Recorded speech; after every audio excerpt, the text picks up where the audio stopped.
የምትወስደኝ? እዚህ ነው አልኩህ አይደል? እዛ ባሪፍ ምን እንዳደረከኝ አውቃለሁ። ተመልሼ ለማመን አንተ ይከብደኛል። ባታምነኝም ግድ የለኝም። አሁን ስታይን ታምነኛለህ። አሁንም እንግዲህ ስህተት እየሰራ ይገኛል። ጓደኛውን አሳልፎ ለዝና ለመስጠት እንግዲህ ተደራድሯል ማለት ነው። እንዲሁም ደግሞ ትትና ከዚህ ቤት መሄድ አለብኝ፣ እናንተ ከዚህ በላይ በእኔ ጉዳይ መሰቃየት የለባችሁ። ምንም ያክል ሰውየው ሞቷል ቢባልም ግን ደግሞ እነሱ እኔን ከመፈለግና እኔን ከመያዝ ወደኋላ አይሉም በማለት እንግዲህ ለአብርሽ ተናግራለች። ስለዚህ ያው አሁን ላይ ማለት ነው ለመውጣት አስባለች ማለት ነው። በመውጣቷ የግሌ እጅግ በጣም በውስጧ ደስ ቢላትም ግን ደግሞ በጣም ነው የማዝነው ስትሄጂ በማለት እንግዲህ ስትናገርም አይተናታል። ሰላም ጤና ይስጥልኝ የቻናሌ ተከታታዮቼ ቤተሰቦቼ በያላችሁበት ሰላማችሁ ይብዛልኝ። ለቤቴ አዲስ የሆናችሁ የደውል ምልክቱን በመጫን ቤተሰብ ይሁኑ። ነባር ቤተሰቦቼም እንደዚሁ ስለምታበረታቱኝ እጅግ በጣም አመሰግናለሁኝ። የደውል ምልክቱን በመጫን ቤተሰብ ሁኑ ለማለት ወዳለው። በድጋሚ እንግዲህ ትህትና ተከታታይ ድራማ እጅግ በጣም አዝናኝ የሆነ ድራማ ነው ማለት ነው። እውነት ለመናገር እጅግ በጣም ነው የሚያስቁት፣ ፈታ የሚያደርጉት ማለት ነው። በዚያ ላይ እንግዲህ የጓደኝነትን ጥግም የምናይበት ይሆናል ማለት ነው። አሁን ላይ እንግዲህ እጅግ በጣም ከጓደኞቻቸውን አሳልፎ እየሰጠ ያለው መሳይ ነው ማለት ነው።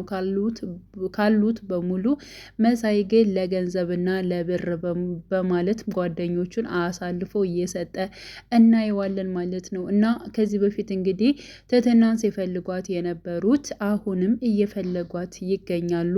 ከበፊቱ በበለጠ መልኩ ይብን ራሱ ማለት ነው የነሱ የሆነውን ጓደኛቸውን የሚወዳቸውን እንዲሁም ደግሞ እኛን በጣም የሚያዝናናን ጓደኛቸውን ማለት ነው ተንከሱን እሱን ለመያዝና እንዲሁም ደግሞ እሱ በጣም አስፈላጊ ነው፣ ሰው ይፈልገዋል። ስለዚህ እሱንም እንድታመጣ እፈልጋለሁ፣ በፎቶ ላይ ካሳየኸኝ እሱን መርጠህ አንጣልኝ በማለት እንግዲህ ለዝና ትዕዛዝ አሳልፏል ማለት ነው። ዝናም እንግዲህ ከመሳይ ጋር በመደወል ከመሳይ ጋር አሁን ላይ ተደራድረዋል። ምክንያቱም ልጅቷ የት ነው ያለችው፣ ትህትና የት ነሽ፣ ከቤት ወጣሽ ወይ በማለት እንግዲህ ጠይቆት ነበረ። ያው እሱም መሳይም ማለት ነው ከቤት እንዳልወጣችና ግን ደግሞ ከቤት ለመውጣት ወስናለች፣ ዛሬ ትወጣለች በማለት እንግዲህ ለዝና ተናግሯል ማለት ነው። እና መቼ ነው የምትሄደው ወይንስ ደግሞ የት ነው የምትሄደው ብሎ ሲጠይቀው እሱንም እንኳን አልነግርም፣ ግን ደግሞ ገንዘቤን ከመለስክልኝ እነግርሃለሁ የምትሄድበትን በማለት የእሷ መሄድና የእሷንትን እሱ ብዙም ጉዳይ አይደለም፣ ግን ደግሞ ከእናንተ ከጓደኛችሁ መሀል ያው ተንኮሱን እንድሰጡን እንፈልጋለን በማለት እንግዲህ ያው ዝና ተናግሯል ማለት ነው። ስለዚህ እኔ ከምቀጥረው ቦታ ቀጥታ እሱን እንድታመጣልኝ እፈልጋለሁ በማለት እንግዲህ እና ብሬን ትመልሱልኛላችሁ ማለት ነው፣ ትሰጡኛላችሁ በማለት እንግዲህ አዎ እንሰጣለን፣ ብርን እንሰጣለን፣ ግን ደግሞ ያልኩህን አደርግ፣ ካልኩ ቦታ ቀስ ብለን ማንንም ሳታስከትል ልጁን ብቻ አንጣልኝ በማለት እንግዲህ ተነጋግረዋል ማለት ነው። ስለዚህ ጓደኛውን እንግዲህ እጅግ በጣም የሚያምነውን ማለት ነው አሳልፎ ሊሸጠው ወይንም ደግሞ ሊሰጠው በብር ሊለውጠው ተደራድሯል እና አሁን ላይ ደግሞ እየተከተለው ሄዷል ማለት ነው። ከዚህ በፊት እንግዲህ እጋብዛለሁ አብረን ፈታ እንላለን በማለት እንግዲህ መሳይ ይዞት እንደሄደ ሆቴል ማለት ነው ከበሉ በኋላ እንዲሁም ደግሞ እሱ ራሱ እንዲከፍል እንዳደረገና መሳይ ጥፍት እንዳለ ሁላችንም የምናውቀው ጉዳይ ነው እና ራሱ ነው ስልኩን አስዞ እየከፈለው ማለት ነው።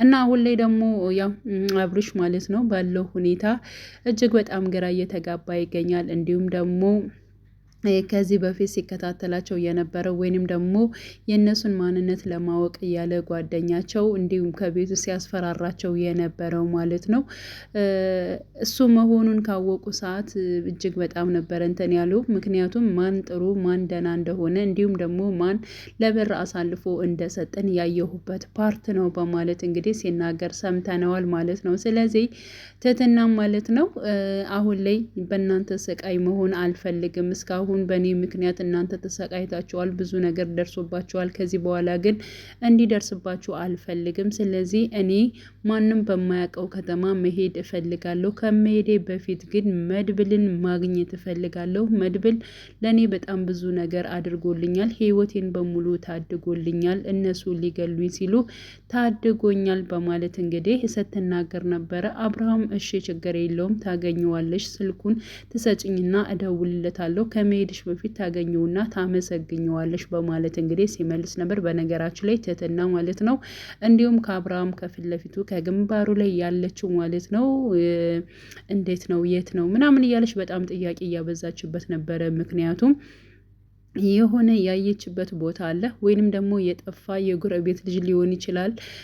አብርሃም እንግዲህ ቤተሰቦችንም ማንንም አላቅም ብሏል ማለት ነው። ስለዚህ ምናልባት እሷ ልታውቀው ትችላለች ወይንም ደግሞ ቤተሰቧ ሊሆን ይችላል፣ አሊያም ወንድሟ ሊሆንም ይችላል፣ አይታወቅም ማለት ነው። ግን ደግሞ ደግማ ደጋግማ ስለፊቱ ስላለችው ምልክት ስጠይቀው ነበር ማለት ነው። የግሌ ደግሞ ለምንድን ነው አንቺ አብርሽዬ ምናምን እያልሽ የምትጠሪው እንዴ? ለምንስ ነው አንቺ ሁሉም ያስጨንቅሽ? በማለት እንግዲህ ያው ትህትና ስጠይቃት ነበረ ማለት ነው። በነገራችን ላይ ይብን ራሱ አብርሽ ራሱ ምንድን ነው በተደጋጋሚ በጣም ትኩረት አድርገሽ ራሱ ስለዚህ ጉዳይ እየጠየቅሽ ነው በማለት እንግዲህ ትህትናን ተናግሯል። እኔ እኮ ከመሄዴ በፊት የማውቀው ነገር ስላለ ነው፣ በቃ እንድታሳውቀኝ ትንትና አድርገኝ ስለተወለድክበት እንዴት እንደሆንክ ምናምን ያለውን ነገር በግልጽ እንድትነግረኝ እያንዳንዱ ነገር ስለፈለኩ ነው በማለት እንግዲህ ያው አብርሃም ጠይቀዋለች ማለት ነው። በነገራችን ላይ አብርሽ ማለት ነው በእርግጠኝነት ማለት ነው ፈታ አድርጎ እንደሚነግራ ስለ ራሱ ማለት ነው። እሷም ደግሞ ከሱ የምታውቀው ነገር እንዳለ ነው እኔ በነገራችን ላይ የተረዳሁት ማለት ነው። እንደዚህ አጥብቃ ትህትና ስትጠይቀው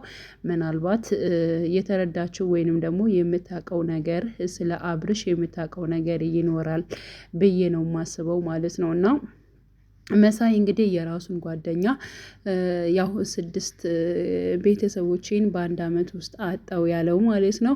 አንተ ገፊ ነህ፣ ቤተሰቦችን በሙሉ ገለሃል እያል እንደውም ይሁን በቃ መሆን የሌለበትን መናገር የሌለበትን ቃላቶች እየተናገረ እንግዲህ ሲናገረው ነበር ማለት ነው። እሱም በጣም ነበር የከፈው። እንዴት እንደዚህ ትናገረኛለህ? እንዴት እንደዚህ ትለኛለህ? ምንም ያክል እንደዚያ ብሆን እንዴት እንደዚህ ትላለህ? እኔ እኮ ወድጄ ፈቅጄ አይደለም እያለ ሲናገር ነበረና ሆዱን በጣም ነበር እንትን ያለው ማለት ነው፣ የባሰው ማለት ነው። እና በነገራችን ላይ መሳይ ከሁላቸውም ለየት ይላል። ስለ ራሱና ስለ ራሱ ብቻ ነው የሚያስበው እንጂ ስለ ሌሎቹ ስለ ጓደኞቻቸው ምንም የሚያውቁት ነገር የለም ማለት ነው። እና መሳይ በጣም አደገኛ ሰው ነው። ለነሱም በጣም ከባድ ሰው ሆኖባቸዋል ማለት ይቻላል ማለት ነው። አሁን ላይ ደግሞ ጓደኛቸውን የሚወደውትን ማለት ነው የሚያስቃቸውን ዘና የሚያደርጋቸውን ድምቀታቸውን ወስዶ አሳልፎ ለዝና ሰጥቷል ማለት ነው። እና ከዚህ በኋላስ ምንድነው ውሳኔው?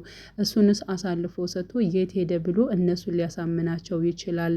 አብርሽስ ምን አይነት እርምጃ ከመሳይ ጋር ሊወስድ ይችላል? ሁላቸውስ ምን አይነት እርምጃ ይወስዳሉ? ከቤት ያስወጡታል ወይስ ደግሞ አያስወጡትም? አሊያም ደግሞ ልጁን ከሰደደበት ሊያመጣ ይችላል የሚለው ነገር እንግዲህ አብረን የምናየው ጉዳይ ይሆናል ማለት ነው። እና ትህትና ከዛ ቤት ባትወጣ እጅግ በጣም ደስ ይል ነበር። ከአብርሽ ጋር የበለጠ ጊዜ ባሳልፉ፣ እሷም ደግሞ የምታውቀው ነገር የእሱን ቤተሰቦች የምታውቀው የሚመስለኝ ነገር አለ። ስለዚያም ጉዳይ ማለት ነው በእርግጠኝነት በምንም አይነት ምክንያት ያው ይለያያሉ ብዬ አላስብም። ምክንያቱም ከተለያዩ በኋላም በሆነ አጋጣሚ ስለሚገናኙ ማለት ነው። እሷም ያለችው ነገር አለ፣ ማጣራት የፈለገችው ስለ አብርሽ ማጣራት የፈለገችው ነገር አለ። እያንዳንዱ ታውቃለች ብዬ አስባለሁ። ግን ደግሞ አሁን ላይ ያው እነዝና እጅግ በጣም እንትን ስላሏት ስለ አብርሽም ምንም ያክል ነገሮችን ማለት ነው ማወቅ አልቻለችም። ስለዚህ ራቅ ብላ ነገሮችን ለማጣራት እና ለማወቅ ነው የወሰነችው ማለት ነው። እና ትህትና እንደምንም ከዛ ቤት ብትወጣ እነሱ ሳይደርሱባቸው ወይንም ደግሞ እነዝና ሳይዟቸው ማለት ነው በጣም አሪፍ ነበረ። ሆኖም ግን አብርሽ እሸኝሻለሁ ብሏታል። የት እንደምትሄድና የት እንደምትወርቅ ግን በዚህ ጉዳይ ብዙ እንትን አላልንበትም። ግን ደግሞ የግድ መሄድ አለብኝ ብላ አሁን ላይ ተስፋ ቆርጣለች በማለት እንግዲህ ለግሌም ሲናገር ነበር። የግሌም እጅግ በጣም እንግዲህ እንደምትወደው እንደምታፈቅረው አብርሽን ደጋግማ እየተናገረች ትገኛለች ማለት ነው። አብርሽም እኔም እኮ በጣም ነው የምወድሽ እያለ እንግዲህ እየተናገረ ነው። በነገራችን ላይ አብርሽ በጣም መልካም ልጅ ነው። ምክንያቱም ሁላቸውን የሰበሰባቸው ይብን የግሌን ራሱ ማለት ነው ከጎዳና አንስቶ ከነሱ ቤት ያስገባት እሱ ነው ማለት እና በጣም ብዙ የሚያሳዝን ታሪክ እያንዳንዳቸው አለ ማለት ነው። ግን ደግሞ መሳይ ከነሱ መሀል ተለይቶ ማለት ነው። በጣም ገንዘብ ወዳጅ ነው። ይህን ሁሉ ገንዘብ ይብን ራሱ የሰው ገንዘብ አመጣለሁ ወይንም ደግሞ ሰውን አሳልፌ እሰጣለሁ በማለት እንግዲህ የራሱን ጭምር ገንዘብም እንዳጣ ሲናገር ነበር መሳይ ማለት ነው። እኛ ገንዘብ ስንጠይቀው የለንም እያለ እሱ ግን 200 ሺህ ብር ነበረው። እንዲሁም ደግሞ ሰው አሳልፌ እሰጣለሁ ሲል ጭራሽ ብሩን አሳልፎ ሰጠ። የክፋት ጥግ መጨረሻው ይህ ነው እያለ እንግዲህ ሲናገር ነበረ ማለት ነው። ስለዚህ ቀጣይ ፓርት ምን ሊፈጠር ይችላል የሚለውን ነገር ማለት ነው አብረን የምናየው ይሆናል። ተንከሲስስ ምን ሊሆን ይችላል? እውነት ይወስዱታል ወይንስ ደግሞ አይወስዱ? በነገራችን ላይ በጣም ነው የሚፈራው። በዛ ላይ ደግሞ የለመዳቸውን ጓደኞችን በጣም ይወዳቸዋል። ከነሱ ይብን ራሱ መለየት አይፈልግም ማለት ነው። እና ለትትናም እኔ ምንም ነገር አልፈራም ሲላት ነበረ ማለት ነው። እሷ ደግሞ ነው አንዳንድ ነገሮችን የማንችላቸውን ነገሮች ለጊዜ ማሳለፊያ የግድ መፍራት አለብን። በጣም ክፉ ራስ ወዳጅ ሰዎች አሉ።